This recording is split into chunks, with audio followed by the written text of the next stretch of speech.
Hey everyone, it's Seren the Healer with another week of horoscopes. This week is the week of July 11th to the 17th. And we're going to get started with a forest, what was it called? Sacred Forest. Sacred Forest card for our archetype of the week.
All right, so right off top with the butterfly spirit, the transformation week, this this message is speaking about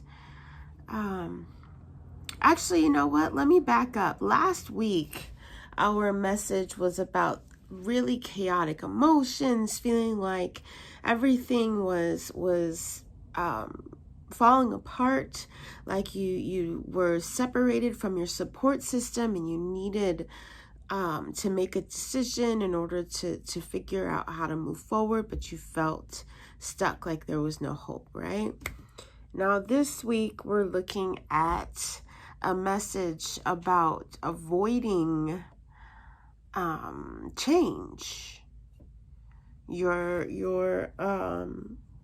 There's a catalyst that happened, something that was meant to push you to disrupt things and push you into a new cycle, and somehow you either sidestepped it, or you just buried your head in the sand, or you stayed stubborn and stood in the same spot, right? And so now you're working harder than you would have to had you gone along with the changes.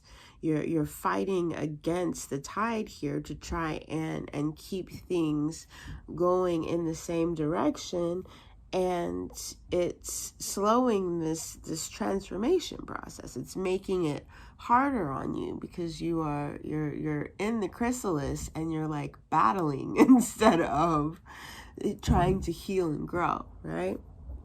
So the best part of it is that we've got this Ace of Pentacles here at the end. Like, anytime something ends, another thing begins. Something ends, another thing begins, right? So it's a constant. The cycle is constant. So as long as you're focused backwards, looking at what you're letting go of, looking at what is going away, you feel the dissonance and the struggle and the pain of it. But once you turn around and you face forward, you'll notice that you've got things falling into place, putting breadcrumbs down your path towards something that is coming up next in the future that you want. All right. So for generators, it is mental energy. All right. So this whole thing might be playing out on a mental plane. It might be going on in your head to where someone said something, or someone talked about doing something, and it triggered this whole cycle to happen inside of your head.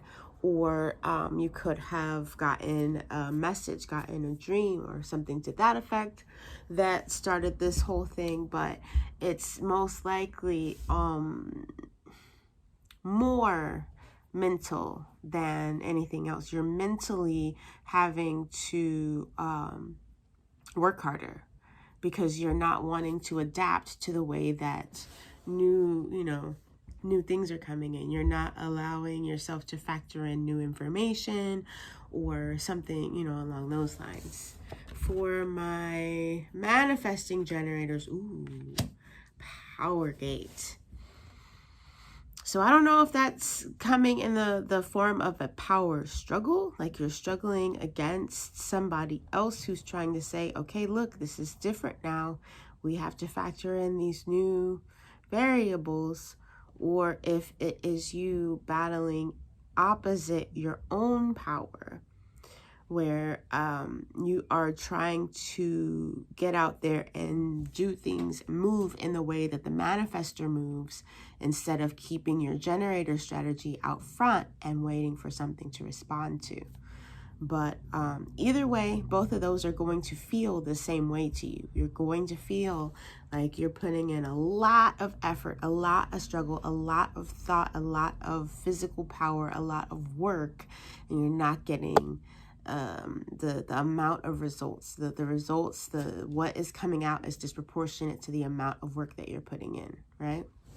Anytime that happens, you're going to be frustrated. So look for that frustration as your indication and your key to let you know when it's time to start to calibrate and adjust and focus more on what it is that you're looking to respond to. For the manifestors, we've got the 43 ahead. So manifestors are in mental energy for this as well.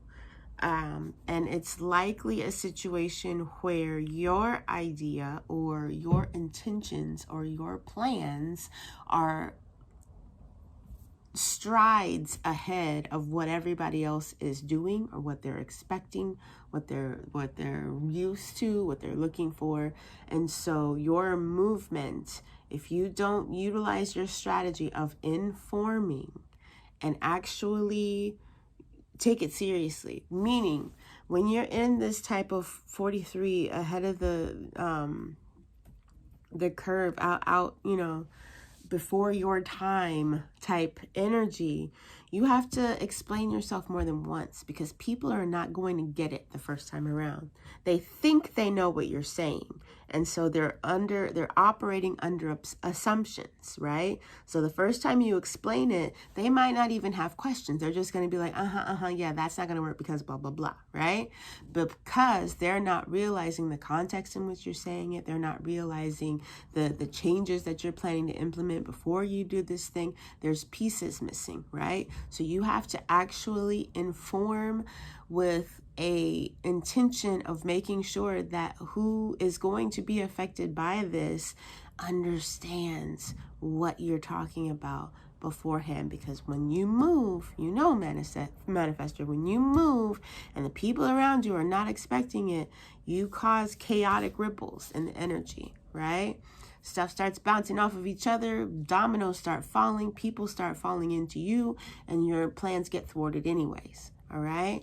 So instead of looking at it like, oh, I need to just move in silence so nobody else can, you know, see what I'm doing and try to block my path. I'm just gonna move in silence. You know, that doesn't work because of your energy, because of the way that your energy precedes you. Your energy is going to push things and knock things over and cause dominoes to fall. And those dominoes will fall and clutter your path. They'll fall in your way. Okay, so what you want to do is clear all of that energy out by taking the time to actually do and explain like I'm five type situation. Don't have to be condescending, but break it down, okay? Break it down. Actually try to step out of your perspective for a moment and look at where everybody else is at and fill in that gap for them, okay? For our projectors, ooh, projectors are ready to, ready. You are ready for the change, okay? You are ready. But I feel like the energy of these two cards is telling me that what changes are coming about, you're wanting to fight against. But it's not necessarily to keep it the same. Right?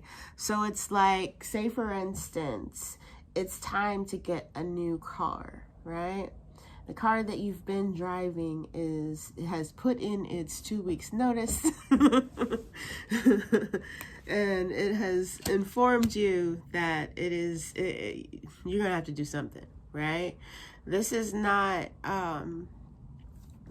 it's not going up against that and trying to force the car to continue to work. It's wanting to not drive a car at all anymore. You're like, screw it, I'm getting a Vespa. You know, like you're going in a different direction altogether, right? And this could be causing you to have to exert more energy and work harder, you know, than you would if you were to calm down and look at it in a less emotional way, maybe. I'm not really sure. Maybe being on fire and going after this in the way that you are is exactly perfect for you, projector. But when you feel like you're not getting back what you're putting in, when you start noticing that bitterness, that it's easier for everybody else and why doesn't it work for me, and those types of thoughts, then that's how you know that what you're doing is not working with your energy. That's when you know that you're working against yourself, right? So watch for those key elements, pay attention to those thoughts. I'm not saying try and edit your thoughts. I'm saying when you feel yourself thinking that way, use that as an indicator, you know? Oh, that's what that means. I know what this means. This is where I'm at, right? And then that can help you to get that perspective in order to actually get what you're meant to get out of this transformation period, okay? And then the reflectors have the perseverance card, which in this context, I feel like it's the person that's trying to like use a screwdriver and a roll of duct tape to force the car to still work. You know, you're like hopping out every few feet and pouring more oil in, even though the engine is like done or whatever, right? It's that type of situation to where you are resistant to the change so hard that you are working super extra, you know, in order to try and keep things the way that they were. And you haven't even gotten to the point yet to where you can see that what you need, you know, in order to work around this is already there, you know. So in that energy of perseverance, that's a good energy. That is a really good energy. But when it's directed in the wrong way, you know, focused on the past, it's not going to work to your benefit, right? So that gives us a lot to think about. I feel like, I really hope that you guys are watching this going into the week and not waiting and watching it as a reflection video, because I feel like all of these messages will be helpful for you looking into how you're reacting to this energy, how you are utilizing this energy, so that at the end of the week you feel that new, refreshed, transformative type of energy that you can benefit from, that you can amplify and broadcast to others around you, right? So it's definitely, I feel like regardless of how you react to it at first, the transformation is happening. It's gonna happen, you know. It's just when you are working against it, you have a bumpier ride, you have a harder struggle, you have a harder time, and you're more likely to come out at the end of it angry, bitter, frustrated, right? So yeah, it's definitely a week to watch for those not self indicators, those not self triggers, and let them guide you on your path instead of trying to hold on to something that it's time to be, you know, in the workings of letting go of. This is really, really it just feels like very powerful energy. Of course, anytime we've got like a destructive energy, it's going to be powerful, but it's an opportunity to really reevaluate and notice where you're working too hard. Notice what is motivating you to do what you're doing, why your goal is your goal, you know, and go from there. All right, this was really good. This was really fun. I hope you guys enjoyed it as much as I did. If you do, please do the likes, the shares, the subscribes, the comments, all the things. And I will look forward to interacting with you and seeing you back here again next week. Bye now.